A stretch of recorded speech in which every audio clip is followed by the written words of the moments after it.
Yeah. Okay. So somewhere we have stopped in yesterday's session. It's something like how we are going to do the scheduling process in the cloud PPM. It's not only a specific to the PPM module, and it's a generic topic. Okay, irrespective of the module, everyone should come to the same place to go for the scheduling of the respective module specific programs. Okay, so just let me give one example. Already we have given an example. Just let me recap it. And this is an account payables model where I have to enter the supplier invoices, and from there, and we are pulling the supplier invoices into the PPM. How can it's possible? How come it's possible to fetch the information from one module into the PPM module? Because of we are running the import cost program. This is how the integration will work between the AP and the PPM. If you run the import cost program, obviously it will go to the account payables module, and it will fetch the data from the AP, and it will insert the data in the PPM side. Okay. Now, for my business, every day there are thousands of transactions which I'm going to enter in the account payables module. Every time when I go and create a supplier invoice, is it possible to run this import cost program every time for 1,000 times if we have the 1,000 invoices? It cannot be possible, right? That is the reason why we are going to give the instructions to the system to run this program automatically. At the time of giving the instruction to run this program, import cost program automatically, yes, so we should be in a position to give certain parameters. We don't know for how many times I'm expecting to run this import cost program. So is it a daily basis or weekly basis or monthly basis or a half yearly basis or yearly basis? How you wanted to run this program? Is it once in a month or twice in a month or once in a quarter or once in a day or twice in a day or 10 times in a day? So these type of the frequencies we are going to provide at the time of scheduling a program. In our case, the scheduling a program is nothing but scheduling the import cost program, which will import the data from the account payables into the PPM. Not only account payables. Okay, how do the system knows? There are various other modules are available, like account payables is there, expense management, OTL. There are lots of other modules are there. Then how the import cost program knows? So which subledger, which module I have to go and verify the eligible transactions. To differentiate that, there is a one parameter here. There is a one parameter, transaction source, nothing but in which module you are entering the transaction, from where I wanted to pull the transactions into the PPM module. That is where we are talking about this transaction source. What is the source of the transaction here? If you think about the AP and the PPM, what is the source of the transaction? Account payables. Because of there only we are entering the transaction. Here I am giving the transaction source as a Oracle Fusion payables. If I schedule this program, if I give you this parameter as a Oracle Fusion payables, then only this import cost program knows I have to go to this respective module and verify the eligible transactions. Otherwise, the system will get a difficulty to trace out this, which module I have to go and I have to verify. Okay. Now let me jump into the system and we'll see this. Obviously, so this is a home page which we have discussed in yesterday's session. In the home page, if you go for the tools tab, I can see one of the work area which is a schedule processes. Schedule processes. Okay. Now let me click on the schedule processes here. And see this, the schedule new process, there is a button. Okay, if any programs are already scheduled, and we have to search with the programs which are scheduled already, which are run already. So this is a search criteria I may use to search for the existing the scheduled programs. Okay. Otherwise, I wanted to run a program manually. Otherwise, I wanted to schedule a program now. Okay. What should I do? There is a provision for running the program manually or scheduling the program. And the option is a schedule new process. Schedule new process. Let me click on the schedule new process. According to our example, and we have to run the import cost program. Okay. If I click on the schedule new process, obviously the system will show you the different screen where I have to search for the import cost program and give you certain parameters.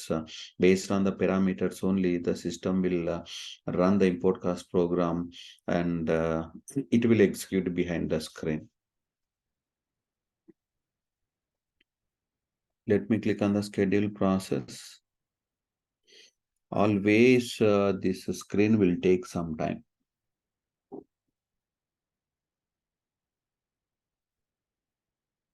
I tried for the both instances. Yeah, see. So this is where we have to search for our program. Our program name is a import cost. Okay. Let me go to the drop down and here I can see a search option. If we go here and I can search for the import cost program.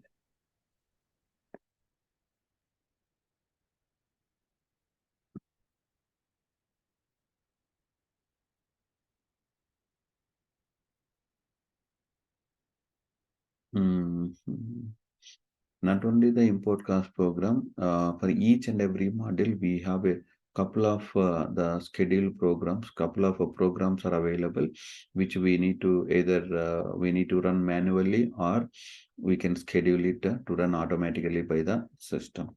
You can select this and you can click on OK and you can click on OK here.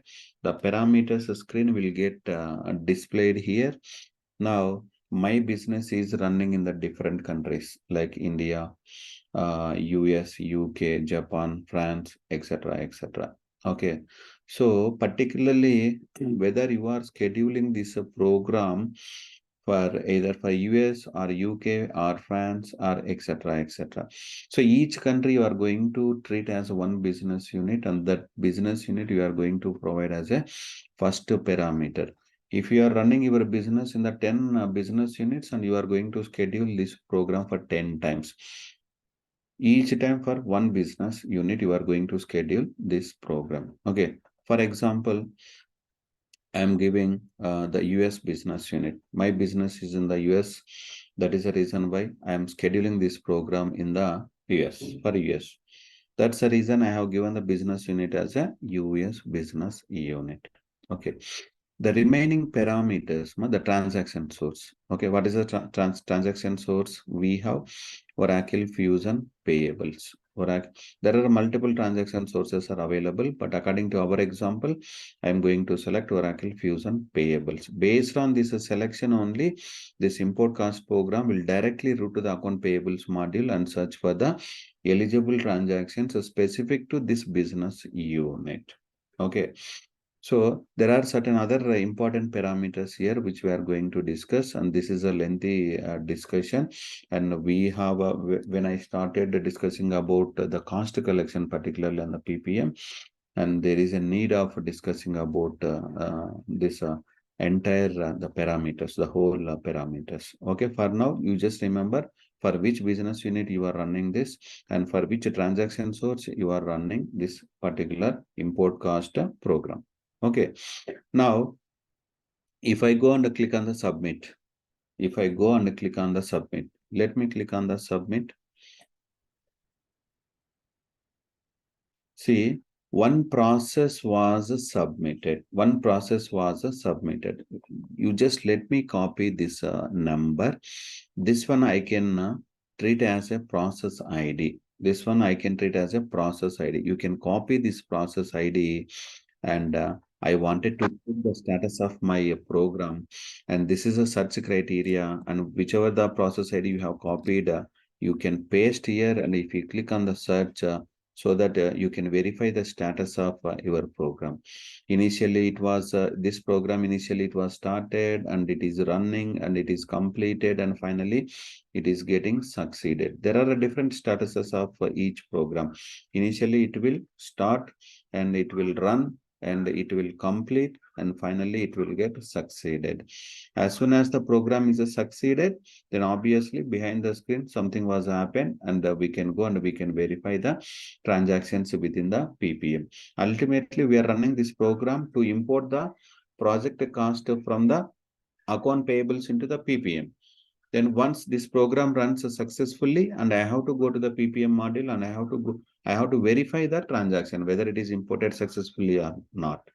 And where I have to go and where I have to verify, that's a different story. And we'll discuss in detail. Don't worry about it. Okay.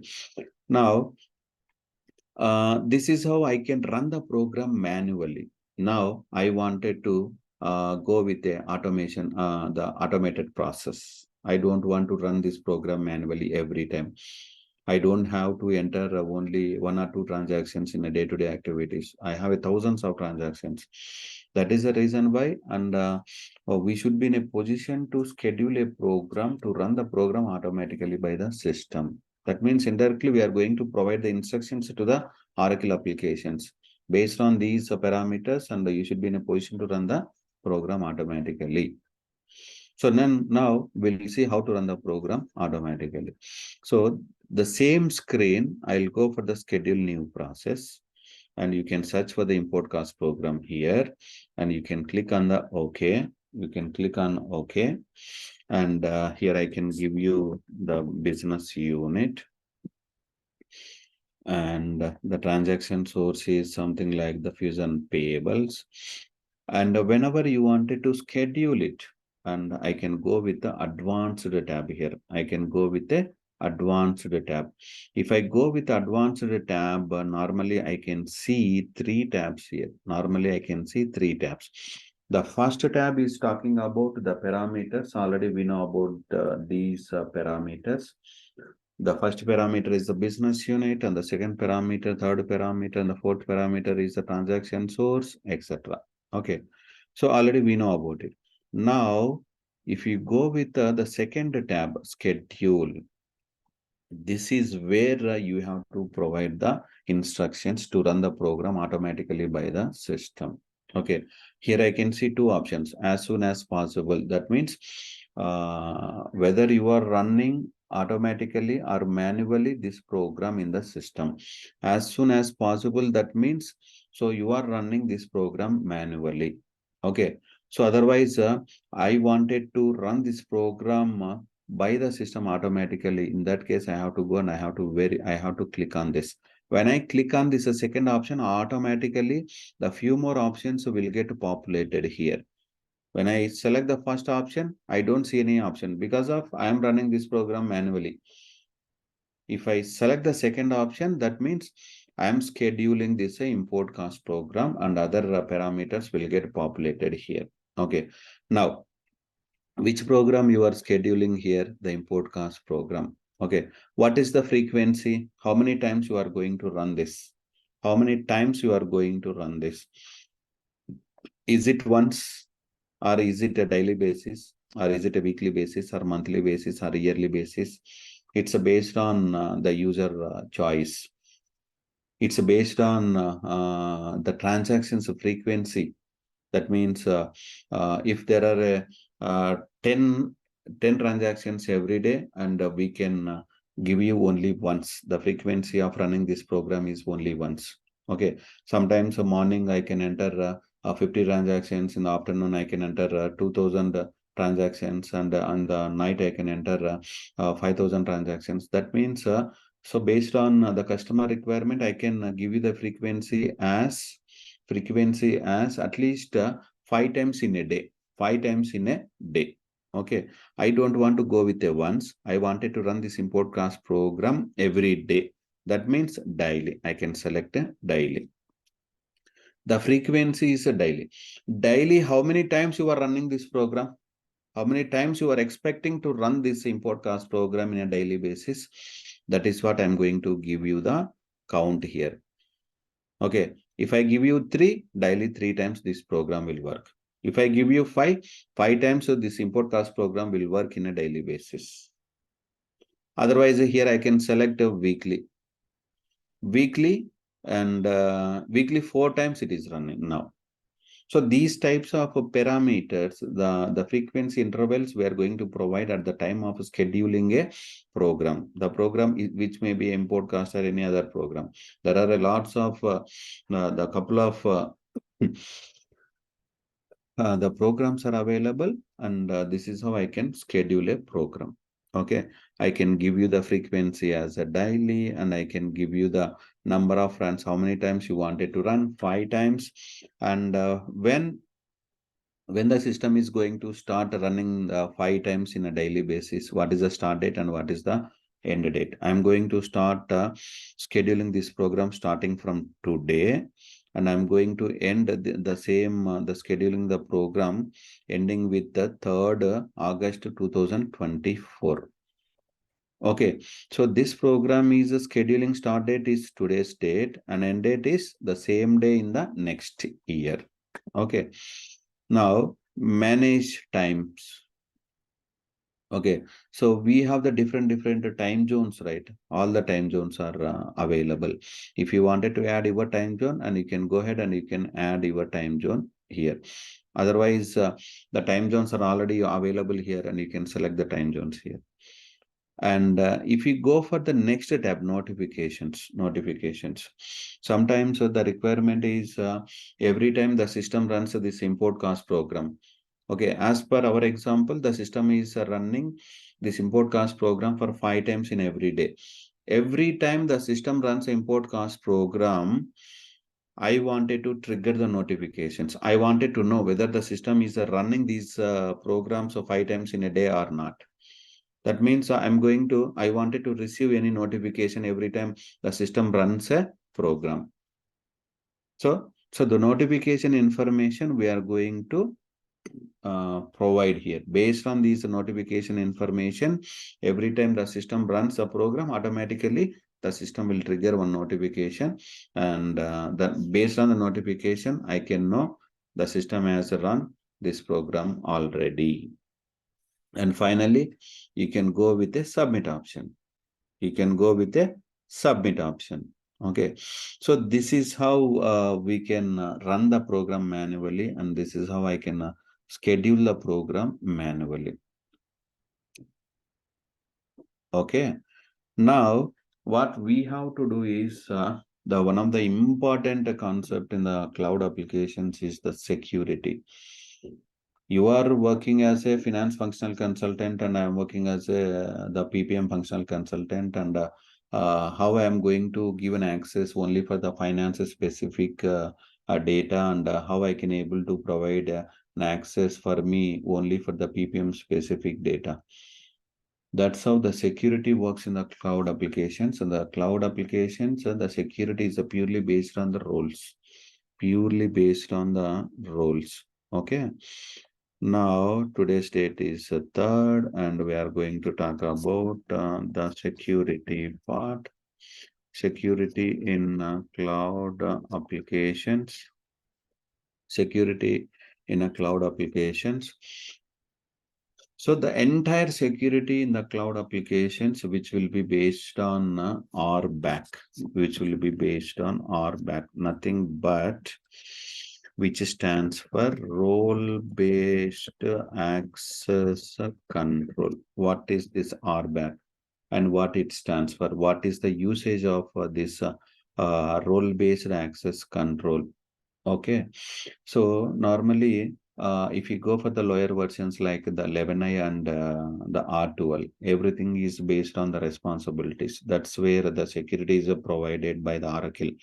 If you go with 11i and R12, okay. So here the security, it's a replacement of the responsibilities in the cloud applications is roles. Roles is a replacement of the responsibilities in the lower versions. Okay. Now, in the lower version, so we have the responsibility-based security. In the cloud application, so we have the role-based security. Okay. RBAC, which stands for role-based access control. Okay. In the name itself, there is a meaning. How to control the access with the help of the roles in the Fusion applications or cloud applications. That is what the usage of using RBAC. Role-based access control. Nothing but how to control the cloud access using roles. That is what the purpose of it. If we go in detail, the entire security in the cloud applications is based on three terms. Based on three terms. Okay. The first term is who. The first term is who. And the next term is what. And the third term is which. Based on these three terms only, the entire security is depending on the entire security will work. Okay. Here, who represents an individual? Who represents an individual?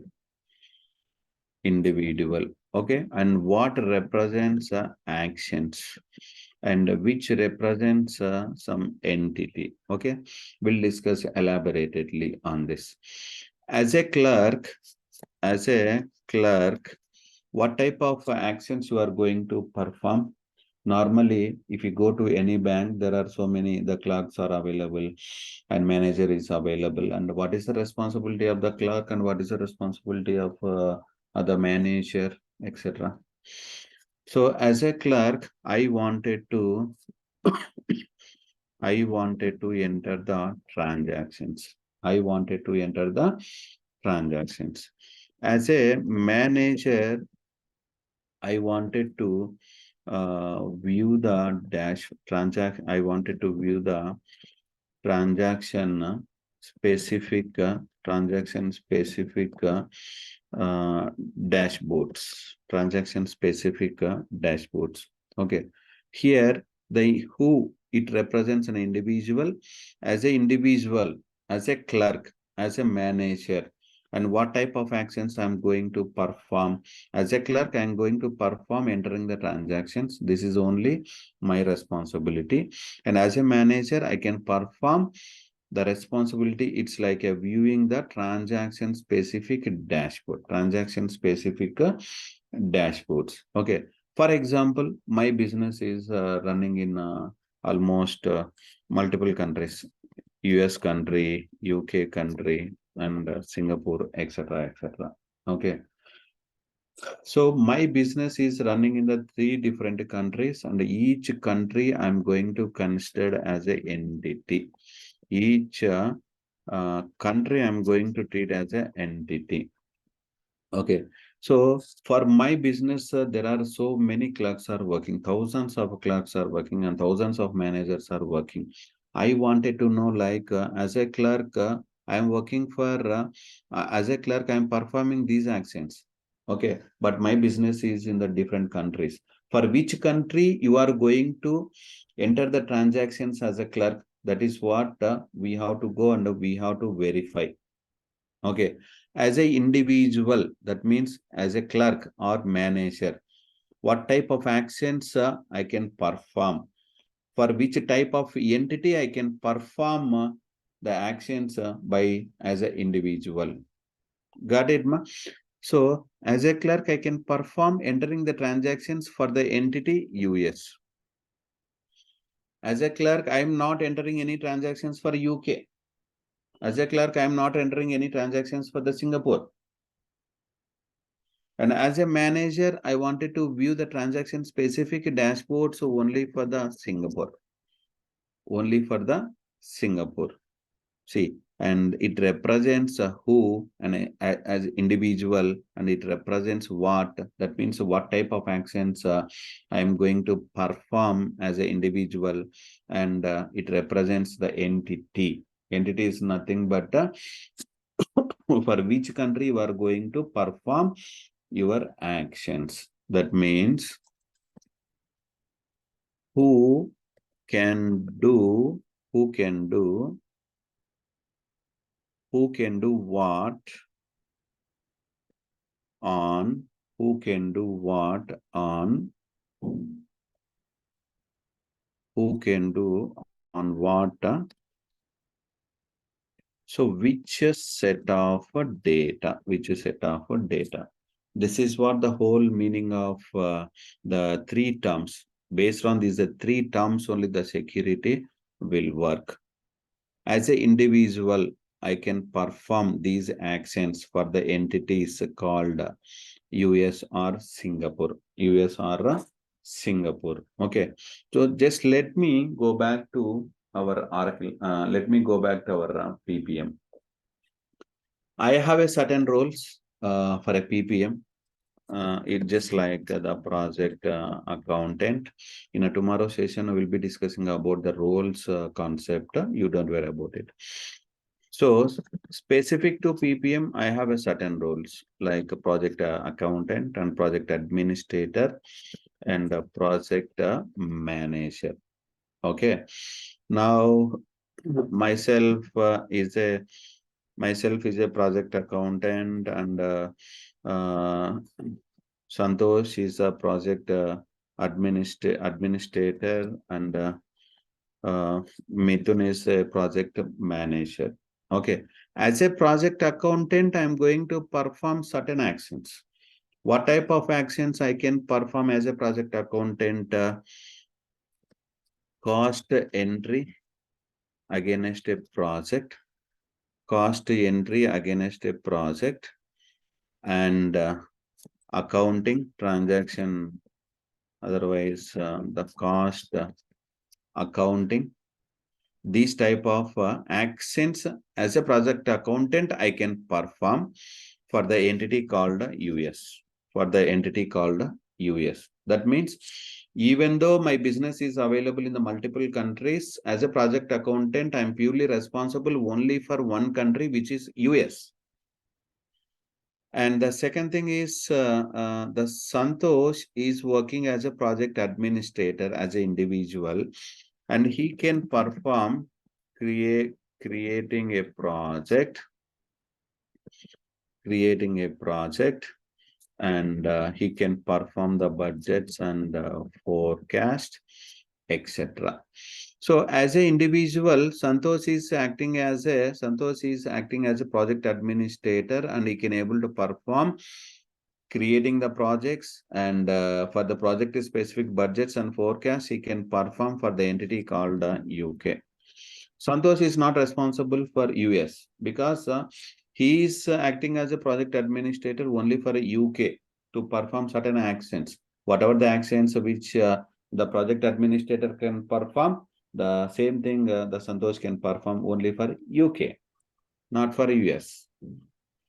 And the project manager can perform view the dashboards,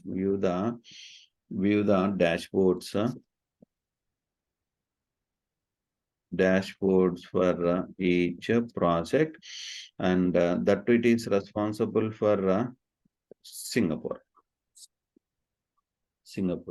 So these are the roles specific to the PPM module.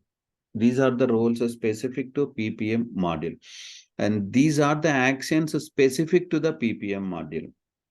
And these are the entities where the PPM is implemented. And these are the individuals where they have to perform certain actions on the certain entities. Okay.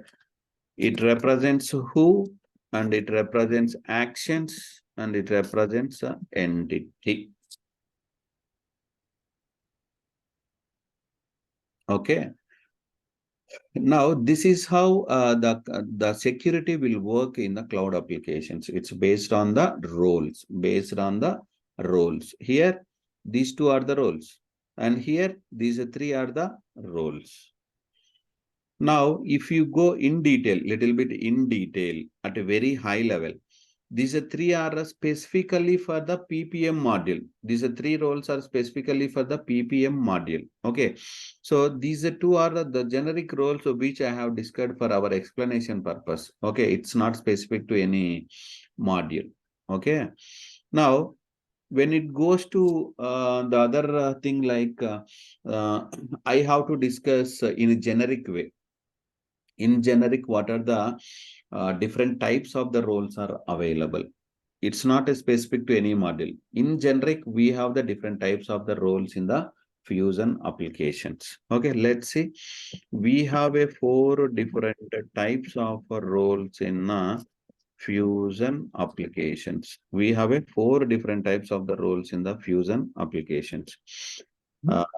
First one is privilege, and second one is duty role, and the third one is job role, and the fourth one is abstract role, and the fifth one is data role. Fifth one is the data role. Then we'll talk about one by one. In most of the cases, then we are going to talk about only the first 4 roles, because of in the recent versions, this data role is not applicable. When the Oracle is started giving the product Oracle Cloud Fusion applications, so that time they have introduced it with the data roles. Now it is not in the picture. Okay, no need to discuss about this. Okay, now we'll be focusing on the first 4 different types of the roles. Now, what is mean by the privilege and what is mean by the duty role and the job role, and how it will be affected to the Oracle applications. So that is what we are going to talk about now. Privilege, it's nothing but it determines what functionality a user is able to access and execute on his screen. Let me justify this, what I have written here. Okay, the privilege which determines which functionality I'm able to access and execute on one particular screen. For example, I wanted to create an invoice. I used to go to the create invoices screen. On this create invoices screen, what type of actions I'm going to perform? What type of access I'm going to get on a single screen? Okay, that is what it is about the privilege. And let me show you. If you go here, if you go here,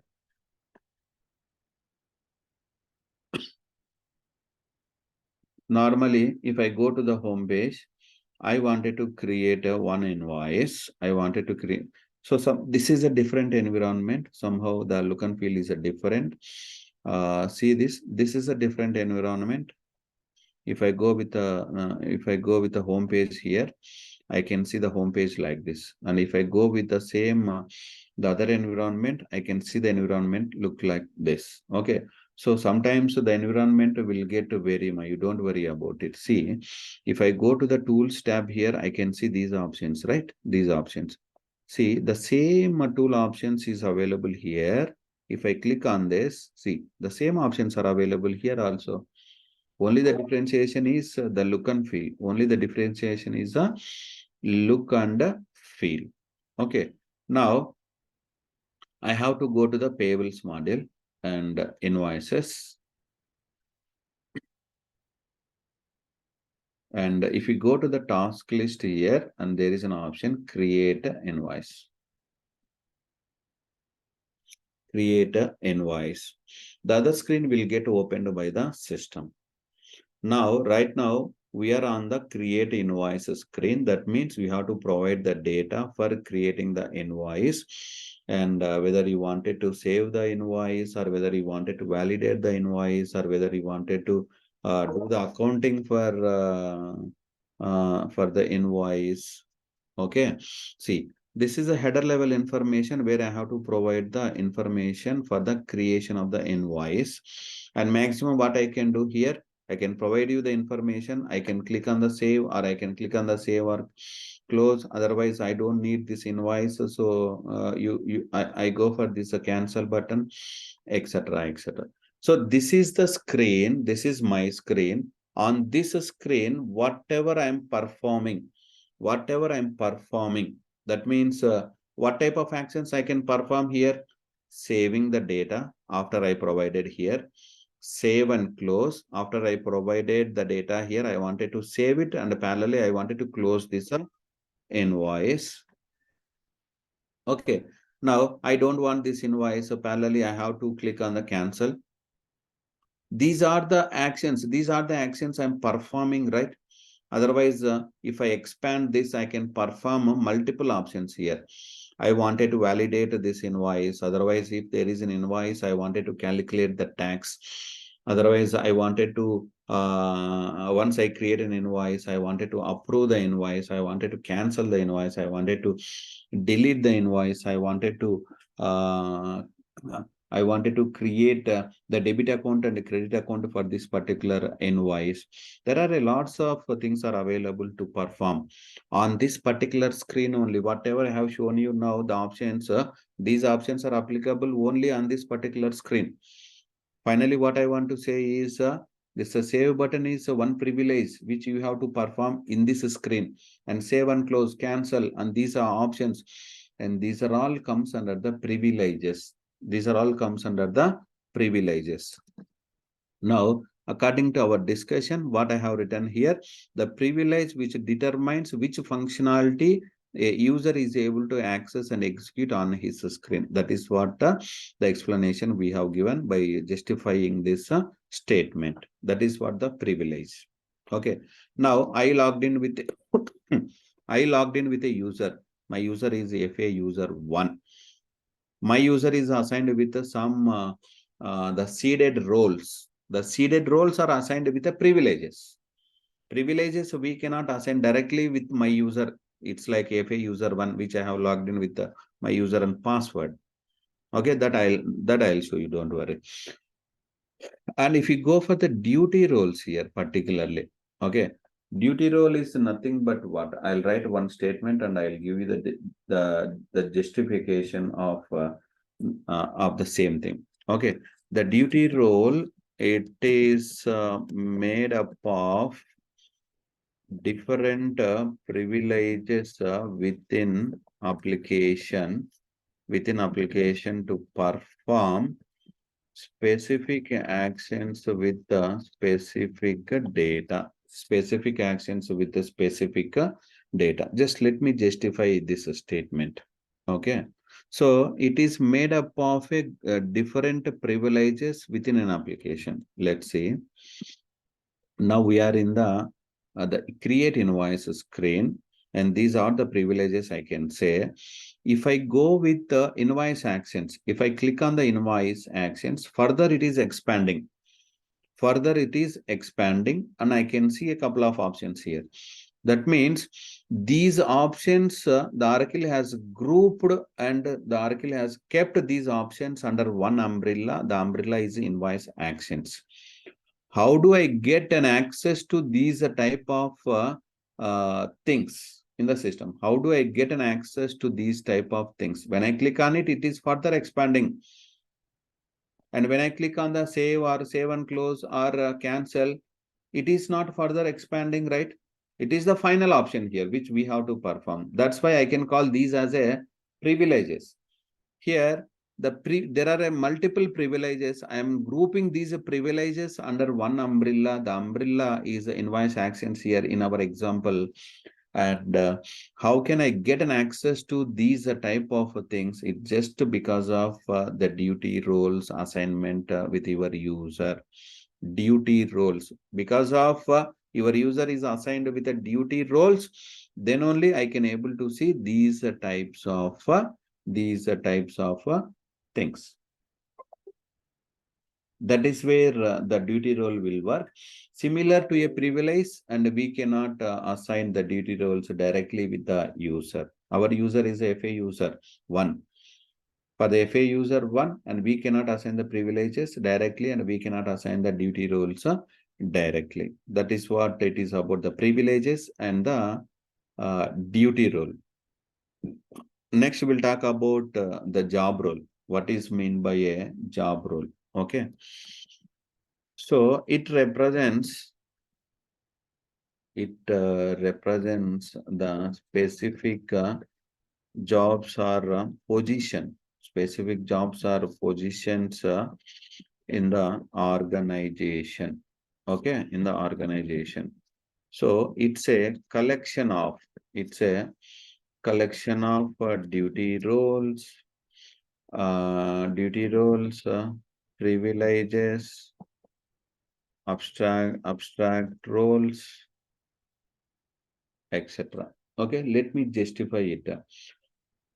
So if there is a company, you are working for a company and I am also working for a company. Okay, your job is a different and my job is a different. And you are a accountant and I am the manager. Okay, your job is a accountant job and my job is a manager specific job. That is what this job role will talk about. And directly we can assign these job roles with a specific user. Okay, now if you see here, project accountant is one of the job role and administrator is a job role, project manager is a job role. I am assigning this project accountant job role with a Satya. Now Satya is going to act as a project accountant. Now Satya's job is a project accountant. Satya's position is a project accountant in the company. And Santosh is acting as a project administrator. And this is what the job of Santosh in the company. And this is what the job of Mithun in the company, the project manager. These are the jobs or positions in the company. These are the job roles and which we are going to assign it for the users, What I told you, the privileges we cannot assign directly with the user and the duty roles we cannot assign directly with the user, but only the job roles so we can assign it with the user. Okay, let me go here. Let me go here. So in this diagram, you focus on the left side. Okay, the right side portion is talking about the lower versions. Okay, no need of discussing about it, and we'll fully focusing on the left side portion. Okay, the employee nothing but a user. Okay, so if you really focus on this the diagram, if you focus on the arrows, privileges, maximum privileges, I'm going to assign it to the, we cannot assign the privileges directly with the user or employee, correct? There is no such arrow mark here. The privileges maximum I can assign it to the job role, and also I can assign it to the duty role, and also I can assign it to the abstract role. Okay, now this job role is assigned with a user. That means once a job role is assigned with a user, indirectly the privileges are also assigned with a user. But there is no direct assignment with a user. Got it? Sorry, Satya, I haven't. Sorry.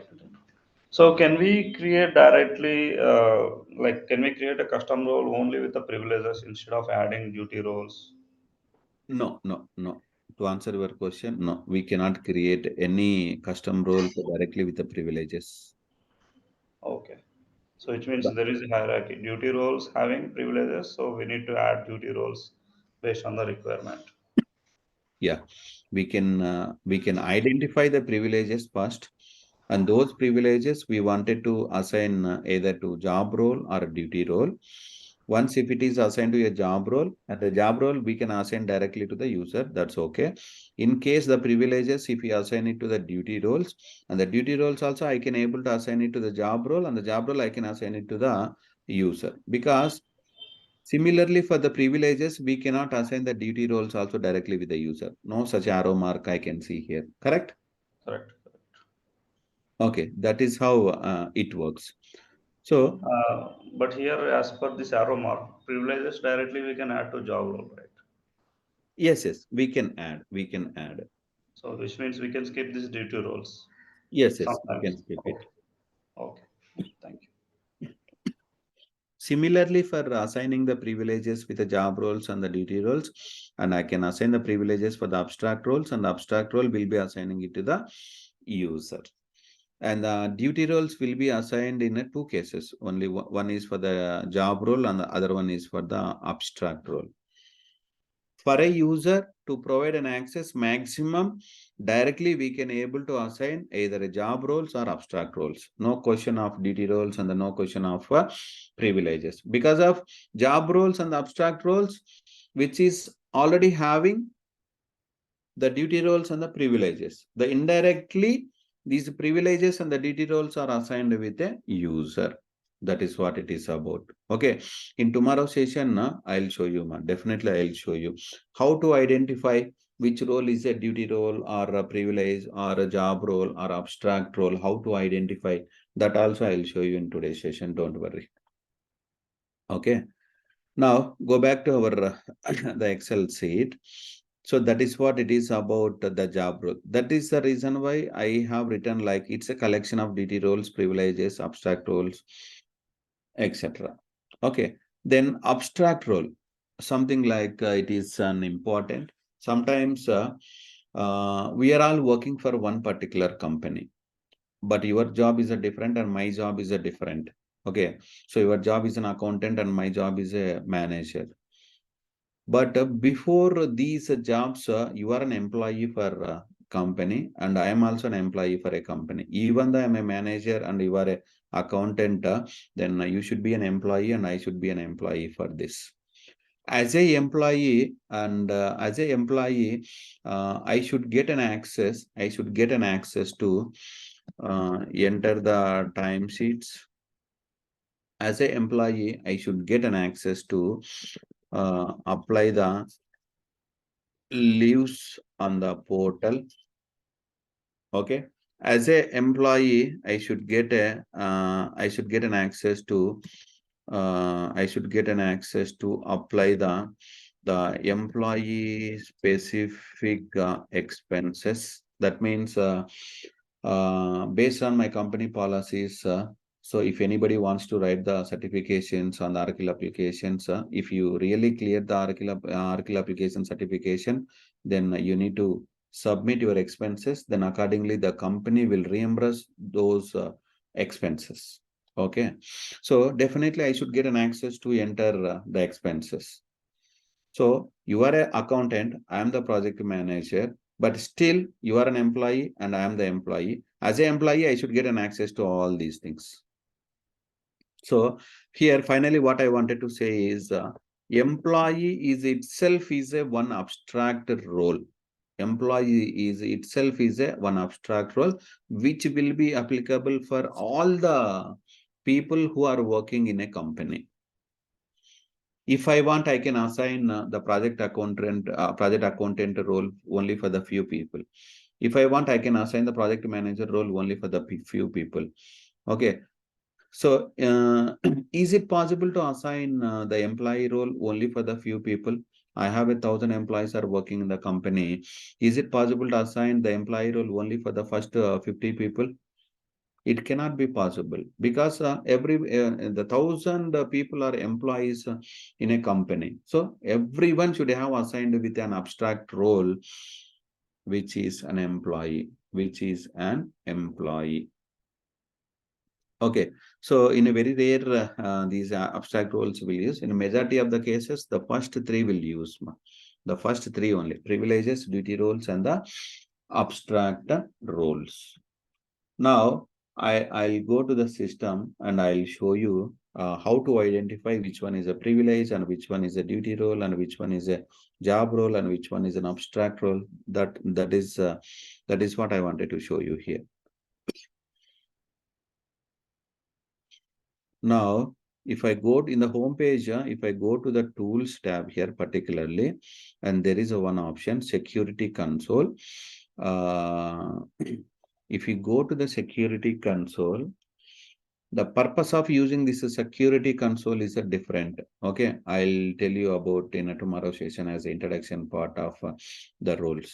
Okay, now in the left side, I can see a couple of options. Out of these, the first option is a roles. Let me see here. If I expand this, job roles, duty roles, abstract roles, other roles, privileges, and aggregate privileges. Okay, there are all the roles I have highlighted here. Okay, now I can go to the search area. project accountant. Project accountant. If you see here, if you carefully see, this is a project accountant role, and under this I can see a role code PJF underscore project underscore accountant underscore job. Whenever I see the last word job, that means it may be one job role. It may be one job role. Got it? See, if I see this word as a job, now I can treat this as a job role. This as a job role. Now let me go to this section and I'll show you here.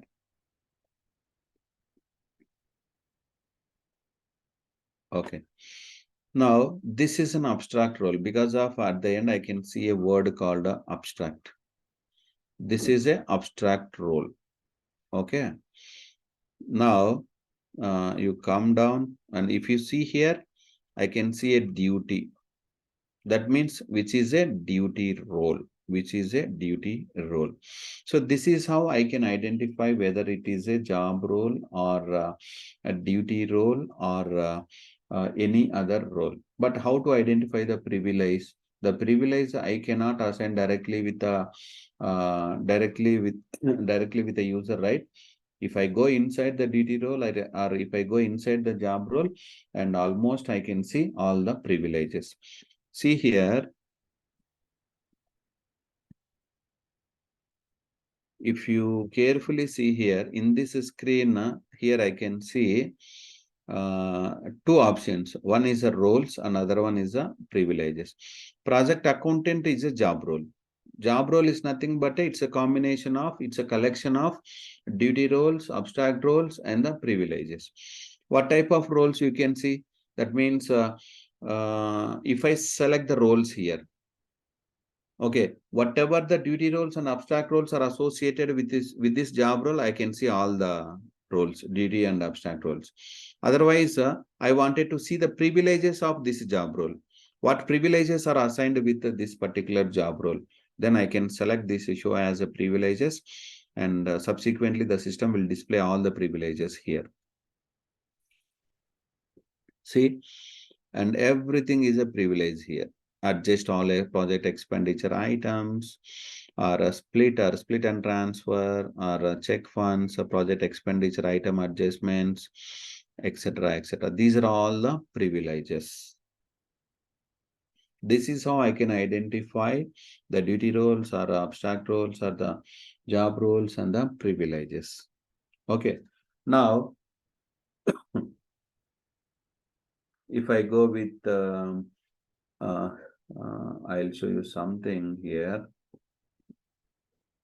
Let me close this. Let me close this.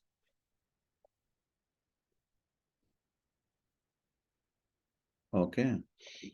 And see, this is what already we had a discussion. Okay. I went for the payables module and I opened the invoices screen and what job roles are available to access the account payables module and what duty roles are available and what privileges. These are all comes under the privileges like creation of invoice and viewing the invoice, editing the invoice, deleting, validating account for the invoices. These are all comes under the privileges. When it comes to the duty roles and create and manage invoices, because these are further expanding to the other options. And finally, the job role is the payables user. Finally, the job role is the payables user. For each and every module, we have a certain job roles are available to access. If you are a finance guy, you are going to work with a financials module like GL, AP, AR, FA, cash management, etc. Particularly out of these 5 modules, I wanted only one payables module. I wanted to work only with the accounts payables module. And what roles I have to assign for your user? What roles I have to assign for your user? There are certain roles are available. Accounts payable specialist, accounts payable supervisor, and accounts payable manager, and there is a one more role, supplier administrator. There is a different usage of this supplier administrator. Normally, as a finance functional consultant specific to the account payables module, if you wanted to work, then your user should have assigned with these roles. Minimum for doing the testing. If you are a specialist from the finance side, uh, especially for the payables module, and they will assign only this role. In the payable side, if you are going to act as a manager, now they will assign this role. Otherwise, I'm the whole and soul for entire the account payables module. That means I'm the specialist, I'm the supervisor, and I'm the manager. So all these roles are assigned with a user, so that the user can get an access to accounts payable module. Similarly for PPM. Similarly for PPM. Okay. If I go with the PPM, and there are certain roles are available: project accountant, and project administrator, and project manager, and project creator, and project billing specialist, and enterprise. So this is comes under the different one, and the enterprise contracts is enterprise. I'll write later here. Just coming to this PPM, we have these roles. These are the seeded job roles. Not only this, these are the job roles, because we can directly assign only job roles with a user. That is the reason why the Oracle has given the job roles in order to access the modules. If I assign these roles, and I can able to access the account payables. If I assign these roles with the PPM, and I can able to access the PPM. And if I assign these roles, and I can able to access the enterprise contracts module. Accountant, project administrator, project manager, project creator, and the project billing specialist. And these are all the different job roles given by the Oracle in order to work with the PPM module. Additionally, for enterprise contracts, we have the different the job roles: enterprise contract administrator, and enterprise contract administrator, and enterprise contract manager. Okay. And enterprise contract team member. And these types of job roles are available in order to access the enterprise contracts module by the system. Okay. By the user. Let's say if you go to the system here, if you go to the system, there is a projects tab. Okay. How do I get an access to this projects tab? How do I get an access to this projects tab? By assigning these job roles with your user. Here, my user is FA user 1. For FA user 1, if I assign these roles, then only I can able to see this projects icon here, and I can able to see these options. Particularly out of these options, okay, if I assign this a project accountant role, and I can see working area. This cost working area you will get, and if this particular role is assigned with your user. And this PFM, that means project financial management, and this particular working area I'll get it when my user is assigned with a project administrator. And as a FA user 1, I'm accessing certain dashboards like a project manager dashboard and performance dashboard, etc. And these dashboards, I can get an access to these dashboards if my user is assigned with the project manager role. Now, if you go to the contracts model, module here, the enterprise contracts. If your user is assigned with the enterprise contracts related job roles, then I can get an access to this contracts model, not the invoices and the revenues. In order to get an access to the invoices and revenues, and the project billing specialist role is assigned with your user, then only I can get an access to these two invoices and the revenue under the contract management.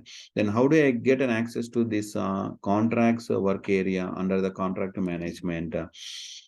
If you assign one of these three, if you assign one of these three, and definitely I should get an access to this contracts work area. Similarly, if you go to the account payables model, if I assign these, then only I'll get an access to the payables model. See here, I am clicking on the payables and I can see certain work areas here, invoices and the payments. Okay, how do I get an access to the invoices and how do I get an access to the payments? It's just because of assigning these roles, particularly on the first three roles, not on the fourth one. If we assign the supplier administrator and what exactly I can get an access, that I'll show you. There is a tab of procurement. There is a tab of procurement. If we go to the procurement, I can see this, the suppliers work area, where I have to go and define the suppliers. That means the shop owners. Who is going to supply the items for you? Those are the suppliers. Then how can I register the suppliers in the system? And this is how this is an option will help us to define the suppliers. And these suppliers option is included under the procurement. And if your user is assigned with a supplier administrator, then I can get an access to these suppliers. Got it. Now, similarly, if you go to the other options, like there are some certain options, certain job roles are available for the receivables. Accounts receivable specialist and accounts receivable manager. Okay, it is for the accounts receivables module.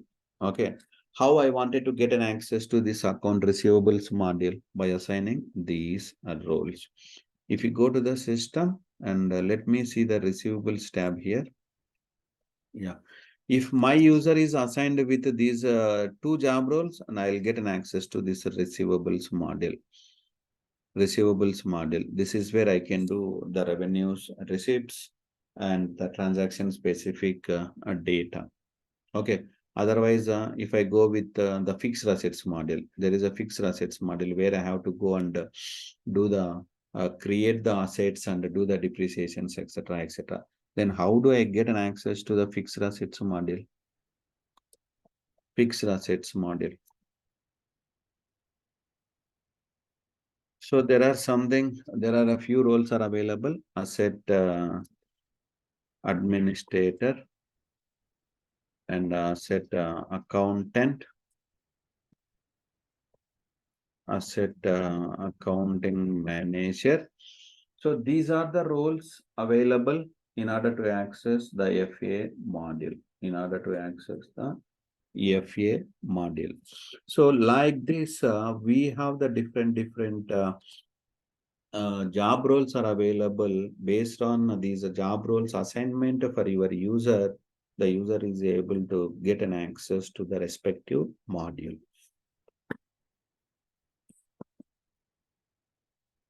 Got it? Any questions?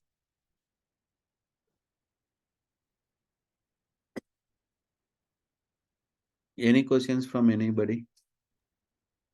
Uh, so for PPM consultant, so only the 4 5 roles are required, right?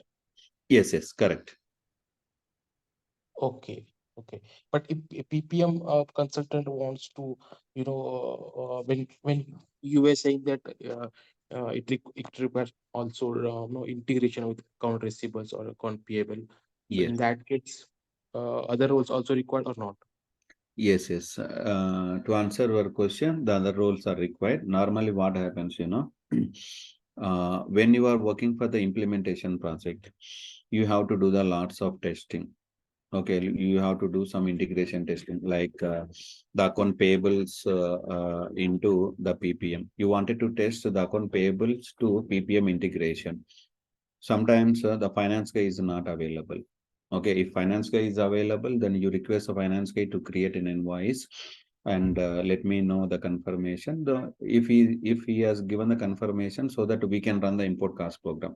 It's not our responsibility to create the invoices except in account payables model. Okay, that is a portion of the finance guy. Now, if finance guy is not available, our work should not stop. At least if I know the 10% of knowledge on the financials, like invoice creation, directly I can go to the invoice creation and I can do the invoice and I can do the accounting, and later I can import it into the PPM module. How should I go to the account payables module? If your user is assigned with account payables specific job roles, then only you will get an access to the account payables. Okay, that's how it's work. So if all the roles are assigned in the test environment for the testing purpose, that's good. But in the in the production environment, no one will give you an access. If you are a PPM, then only you should get an access only for the PPM. If you are a finance, and you should get an access only for the finance. Okay.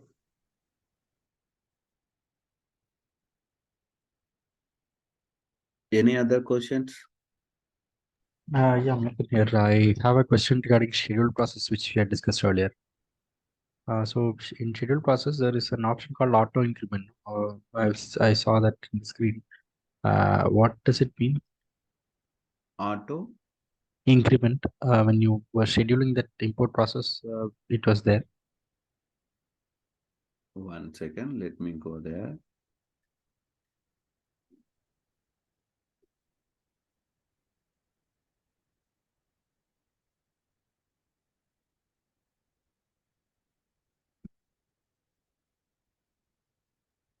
Mhm.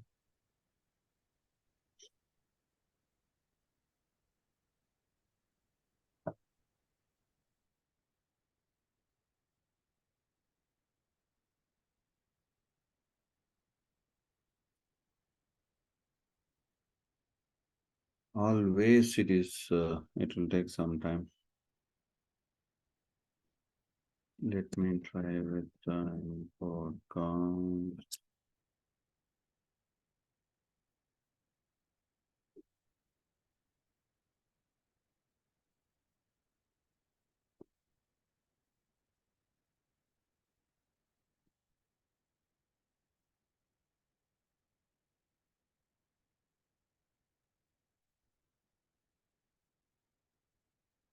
Go for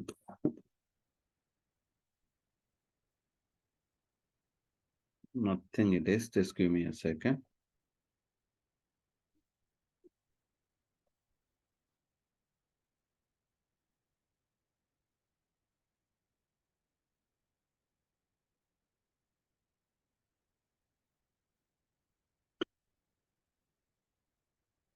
So in podcast.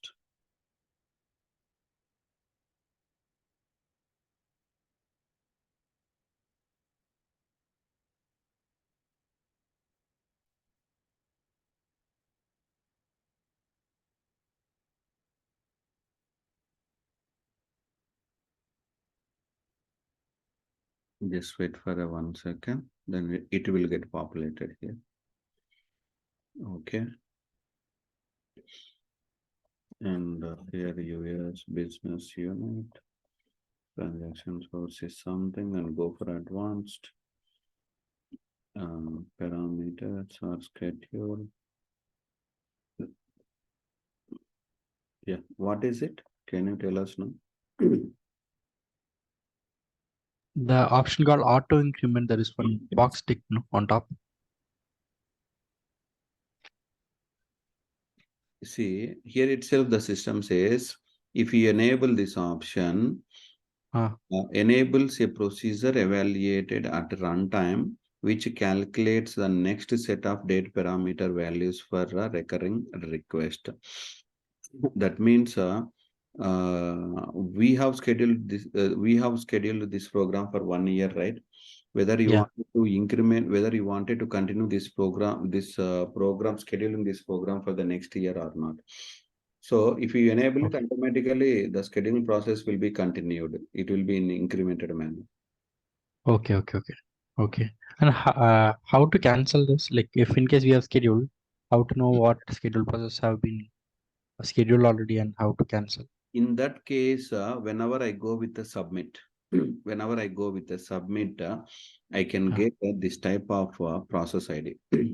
At the time of scheduling a program, make sure you have to copy this process ID and you have to maintain in the separate Excel sheet, so that these process IDs are, it will be like a reference for us. It will be like a reference for us going forward. For your question, going forward after 6 months or 7 months, I wanted to reduce the number of runs for the same program. Then where should I go and reduce the number of runs? If you have the process ID here, and you can copy. If you really maintain these process IDs, you can come here and you can search. You can search like this, and you will get the program which you have scheduled before 6 months or before 1 year.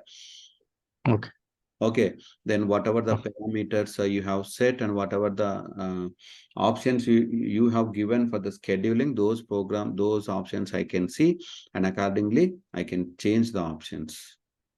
Otherwise we can cancel it. Otherwise we can do some adjustments like the number of runs, etc., etc. The majority of the cases we need to remember this. Only this is the solution for your question. Okay, but then cancel option is there. I mean, in schedule process itself. I don't like how do cancel option, but there is an end date, right? There is an end date.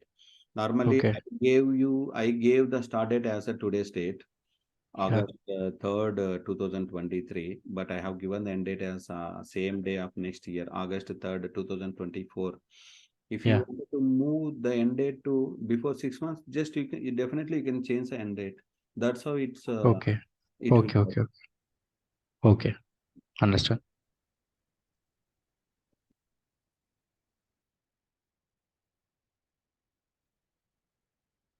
Yeah, in tomorrow's session now, what exactly we are going to focus is whatever the discussion we have done today. I mean to say these job roles. Okay, I'll create one new user tomorrow and I'll assign these roles, and I'll show you after I have assigned these roles, I'll show you where the reflection will be. That is what I wanted to show you in tomorrow's session. And also I'll show you something like the data access, particularly for which entity you are going to responsible for. That also will cover in the tomorrow session. Okay. Satish, can you stop the recording?